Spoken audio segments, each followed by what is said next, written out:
What's going on, guys? Right, I'm teacher now, so we're back with the GPL week number 3 power rankings for the Hoenn League. And by way, of course, I mean myself and my incredible co-host, Trancel. How are you doing, man?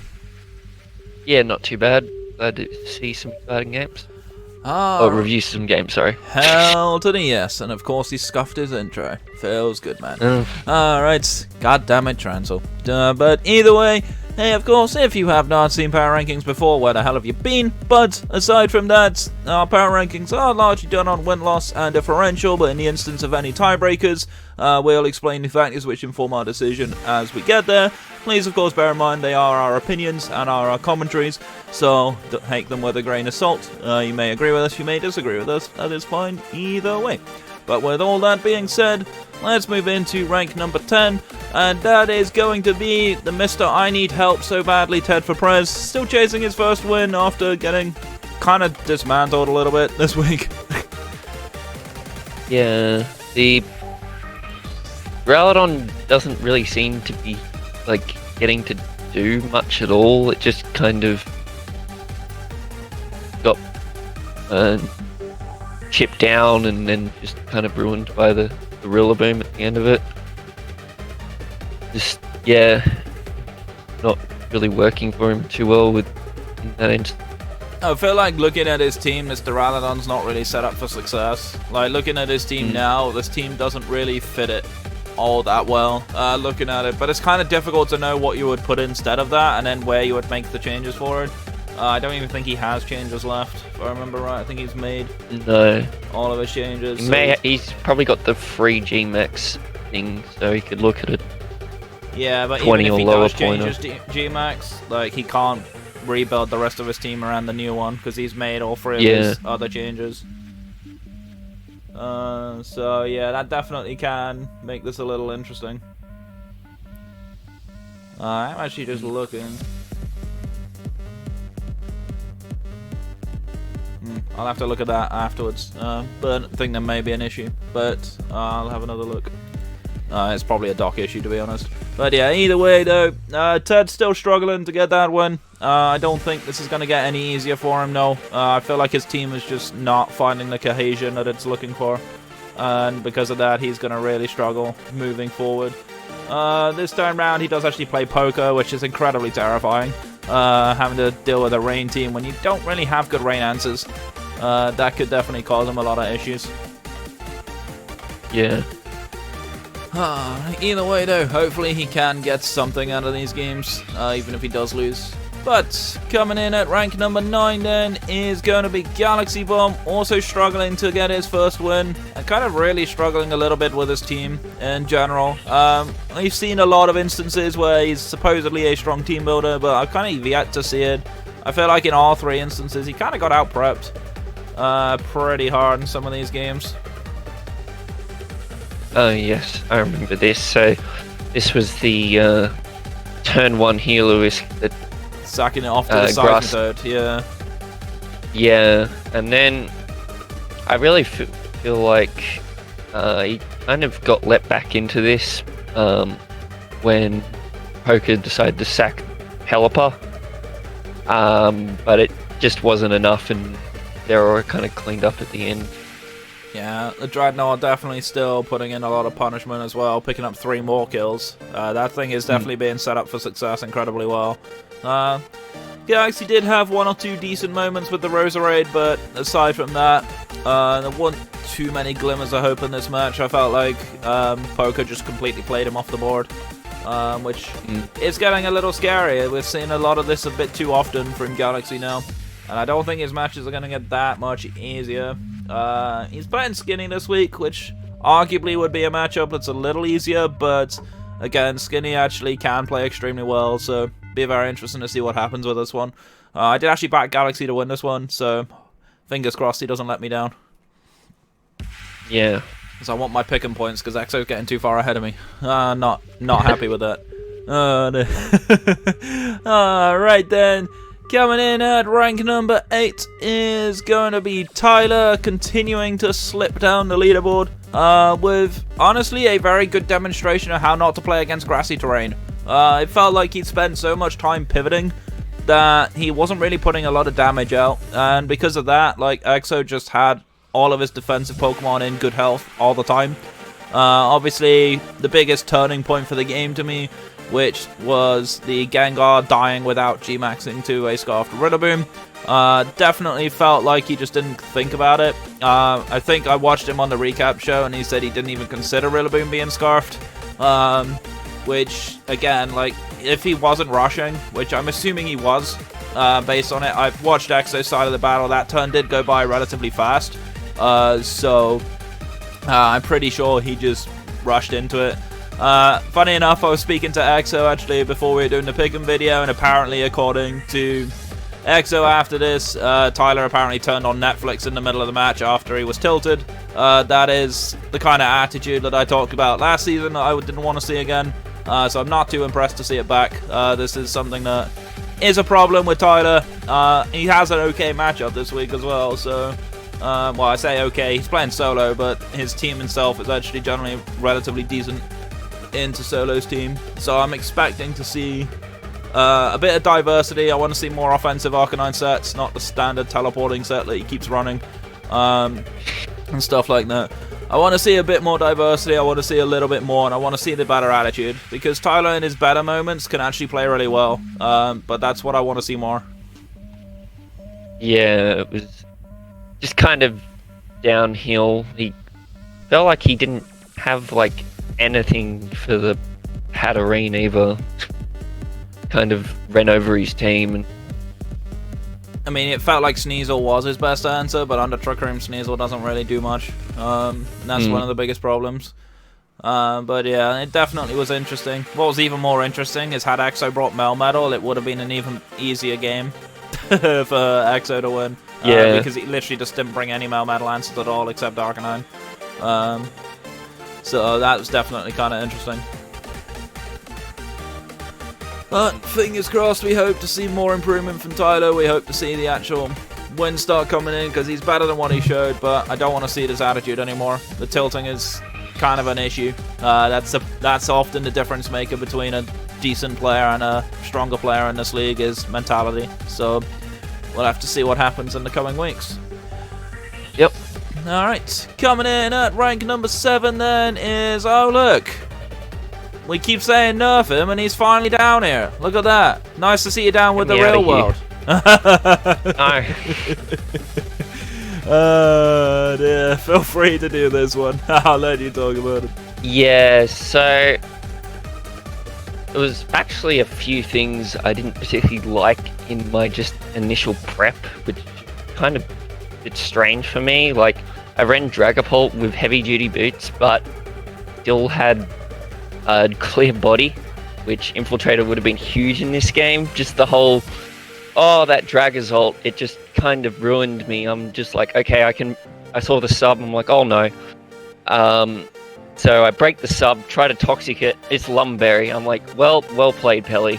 Just yeah, it's can't what ask for much more. You know, sometimes you do get out prepped, and I feel like this was one of those instances. Pelly's actually been playing surprisingly well, I think. Definitely says a lot. He's definitely stepped up. It's definitely a tough one. Obviously, when you do see mistakes in your prep like that, at the very least, you kind of know where you went wrong. I feel like in a lot of instances, it's all too easy to blame like a crit, or it's all too easy to blame like certain things that happen in the battle and be like, oh yeah, I just got unlucky. But a lot of the time, it's important to notice where things went wrong, and obviously, you're smart enough to realize that, you know, even simple wrong abilities or stuff like that can really cost you games. But I don't expect to see too much of that moving forward. I think obviously, simple, just recheck your prep sometimes. Reconsider options and stuff like that, and it always works in the long run. So I don't expect to see too much. You are actually playing Exo, who's on the rise this week, so yeah, that one proves to be a somewhat interesting match, because I actually don't like your matchup into Exo at all, if I'm being honest. Definitely an interesting one. I'm not looking forward to it. I know, right? We nerfed him, boys. We did it. Right, the meme finally is real. Alright. In fact, actually, Exo did ask me to remind you of one thing, because he forgot to do it in the pick'em videos. Be aware of Galvantula, it does get Sucker Punch. was actually looking at it today. Don't worry, I know Exo. Oh dear. Dragapult is ready. It's not happening. Alright then. With that, swiftly moving on from that one, we are going to go to rank 6, which funny enough is actually Exo himself. The Beware the Sucker Punch Galvantula system. Of course, Galvantula's got like 50 attacks, so it's really not going to do anything. But definitely very excited to see this. Obviously, with his changes in, he's got a team that's more suited to him in terms of how aggressive he plays with his lower tiers. We definitely saw a really good demonstration of just how well you play around grassy terrain Melmetal, which is a pretty solid core. Melmetal is one of those mons that I wish came more. This would have been the perfect match for it. But he played Rillaboom perfectly. He played Hatterene pretty much perfectly. He got it set up in the exact right situation. But yeah, Rillaboom is definitely a bit of a problem. That grassy terrain just meant that Tyler could not break through some of these key mons, especially the Jellicent. Jellicent definitely proved to be an absolute nightmare once the Gengar went down. It felt like Tyler didn't bring enough answers for Jellicent. I felt like he either didn't think Jellicent was coming, which is something you should always remember with Exo, as this is one of his favorite Pokemon. He will bring this in even probably some of the weaker matchups for it, and still do well with it. So, but yeah, I think this was a really good display from Exo. Obviously, big wins that are 6-0, very well managed. Definitely helps. Specs Galvantula was a fun little set to bring. I'm really happy to see that. Obviously, most people who play Galvantula normally just run Sash Webs, which, you know, it's a fine set. It's a very good set, but still, it's nice to see it running some diversity. Also, shoutouts to his nickname. Kilobyte is a pretty dope name for it. I might have to start calling my Galvantulas that from now on. I'm stealing your ideas, Exo. Yeah. You're welcome. No. He was really hoping he'd get more kills because obviously Tyler didn't have any ground types, but he gets to freely just Volt Switch around his team, and the Incineroar seemed like a huge problem as well, being AV, the Air Slash just rolling off nothing. the Yeah, Incineroar. just bounced off its body. It's just like, yeah, what of it? Dear. Those pectoral muscles just not getting slashed by an Air Slash, man. Dear. Not caring. Definitely an unfortunate one. Obviously, power flinch is a bit of a thing. It did happen a couple of times, but it still isn't enough when it's actually doing more back to the Togekiss than the Togekiss was doing. Definitely scary, but this was very strong prep. Very, very scary prep, which is looking ominous for people that still have to play Exo. I'm kind of getting deja vu from last season at the moment. Obviously, having to play you this week will be a stern test, but he does have a favorable matchup, so we'll have to see if he can continue to rise up or if he collapses again. Because he has changed his name to Totally Not Throwing this season. So definitely looking forward to that. I'm kind of glad that he's embracing the meme instead of me having to do it for him. Because I had to call him Choco Stomp instead. But that's just me. Oof. You don't want to be in there with Solo. No. We don't. We've already got Choco Destroyer and Chokeall this season. We don't need Choco Stomp as well. Alright. Alright, moving on. Coming in at rank number 5 is going to be Poker, of course. Continuing to kind of make up for his unfortunate DQ in week 1. In pretty good style. We definitely see Poker getting in this rain team and making it work. Definitely very, very strong. But of course, he did kind of let Galaxy back into the game a little bit. But that Dreadnought, though. This Dreadnought is putting in so much work. It's got 7 kills in 2 games. That's crazy. Yeah, kind of insane. We were all worried about the Dreadnought not being a super great G-Max, but Poker's just coming out and proving us wrong at the moment. He's definitely setting it up for success, which is a very nice thing to see, especially for our lower tier G-Max. It's definitely working quite nicely. Yeah, it rained super nice. He didn't even super need it at the end. Just kind of just tanked the Persian and won him the game, basically. Yeah, definitely very strong showing. Definitely pretty ominous for whoever has to play him. He plays Ted this week, who's currently struggling for a win. Oh, boy. Oh, man. I actually backed Poker to 6-0 this game, so I'm hoping that Poker doesn't prove me wrong. But you never know. He's one of Burger's friends, so Burger might tell him to sack him on just to spite me. But nah, I'm joking. I'm looking forward to watching that one. It's definitely gonna be a fun one to play. I can't wait to see that. Alright.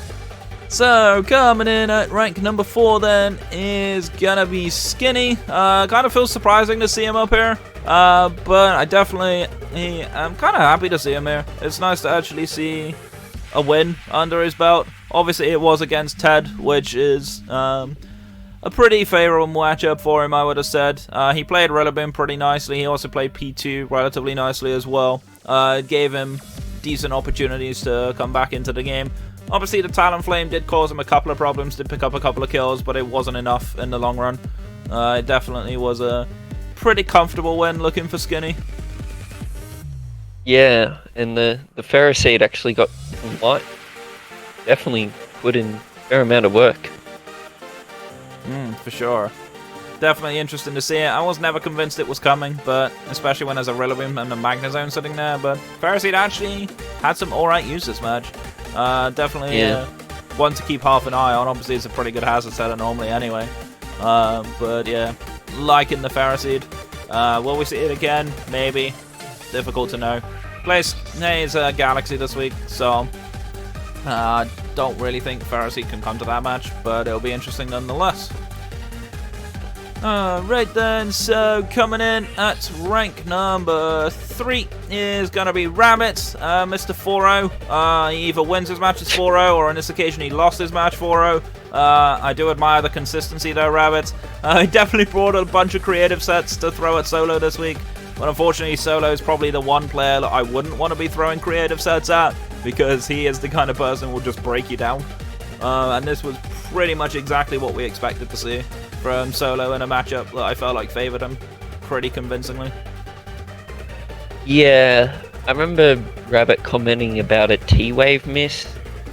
I feel like it wasn't as big as what he was saying. There was obviously some interesting tech with the whole triple axle and dig Ninetales. That was pretty fun. I did enjoy seeing that. Different. I do think the T-Wave did have some importance though, because with the Cinderace being slower than some of the key things that it would have needed to outspeed, then it actually did have opportunities to do a little bit less. I'm not entirely sure if Power Herb Dig from Alola Ninetales would have killed the Cinderace, but that was an interesting bit of prep either way. It didn't kill the Bishop, so I wouldn't have thought it would have killed the Cinderace either, given the fact they have similar physical defensive stats. So not quite sure on that one, but either way, it was definitely an interesting one. Happy to see Rabombi with a berry picking up a kill, turn 1. Always nice to see that. Definitely makes me happy to see that. Unfortunately, it didn't do much after that, which kind of sucked, but hey, Rabombi got a kill. I'm happy. Rabombi did its job. But yeah, he definitely just didn't have enough to beat the Cinderace and the Bishop coming in late game, as its typical late game cleaner. It just comes in and picks up the win. So definitely a tough one for Rabbit, but he does come into his own at his best. So I'm really looking forward to seeing what he brings next. Just checking who he does play. Pelly, I think. Yeah, he does indeed play Pelly. So be interesting to see how that matches up, because they both sometimes bring some unusual prep. So the creativity on both of these guys is going to be fun to watch. Yeah, for sure. Alright then, so rank number 2 is going to be Solo. Of course, Solo actually just beat Rabbit. Pretty much what we expect to see Solo. Grab a kitchen sink and throw it at Rabbit as hard as possible. Definitely felt like that, especially with that Cinderace. The Cinderace definitely put in a lot of work. Obviously, juking the Thunder Wave helped it out. How big a deal that is, we'll have to see over time, but yeah, definitely we're seeing Solo at his vintage best. 3-0. Am I surprised? No, not really. It definitely doesn't surprise me to see him this strong. But it's kind of looking ominous for everybody who has to play him. And it's even looking more ominous for Tyler, who has to play him this week. Oh boy. Yeah, that's going to be rough. Obviously, at the end game, the whole Bisharp with safety goggles for the Mungus was kind of fire. Let it set up and finish the game. Yeah, definitely. Very nice little standard bit of prep.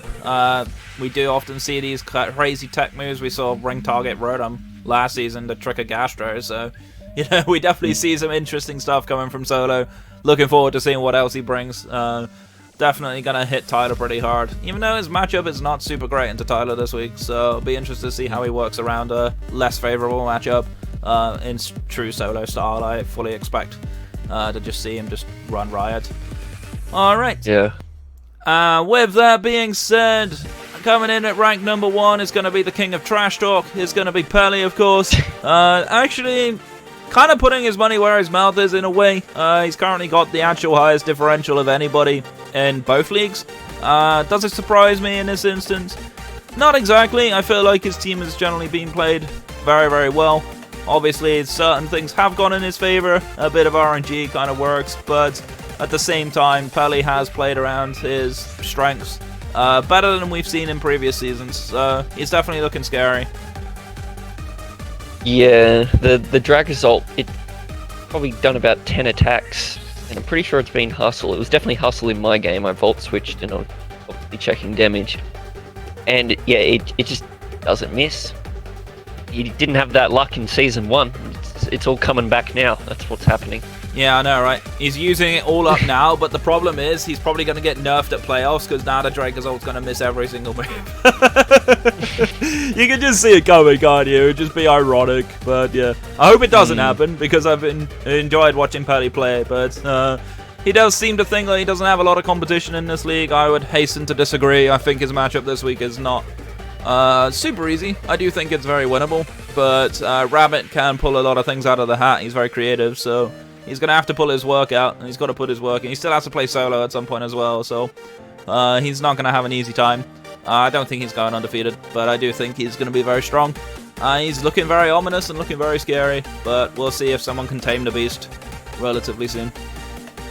Yeah, the Cabalion definitely gave me so many problems. Just could freely set up hazards, and just gave me problems. Obviously, T-waving the Dragapult and getting a very crucial power on me. I was trying to U-turn that turn, so huge momentum swing that I was already in a bad state, and that just kind of sealed the deal in my eyes. Yeah, for sure. But as I said, I didn't particularly. I just overlooked obvious things in prep, which didn't cost me the entire game. There was obviously ways I could have won, but he still played super well, especially in the beginning, just to kind of use the Grim style straight away. I was just hoping he'd bulk up or something on that turn because I was unaware clef, so that was my thought process through that. Yeah. But he just annihilated me. Yeah, he just outraged you in that instance. Definitely a bit of a problem, but we'll see if he can maintain this consistency moving forward throughout the season. But of course, that concludes the power rankings for the Hoenn division, of course. Thank you all so much for watching. My name is Ribomi Teacher. That's Trancel. See you all next time. Alright, stay safe, stay awesome, and we'll catch you guys in the next one. Take care.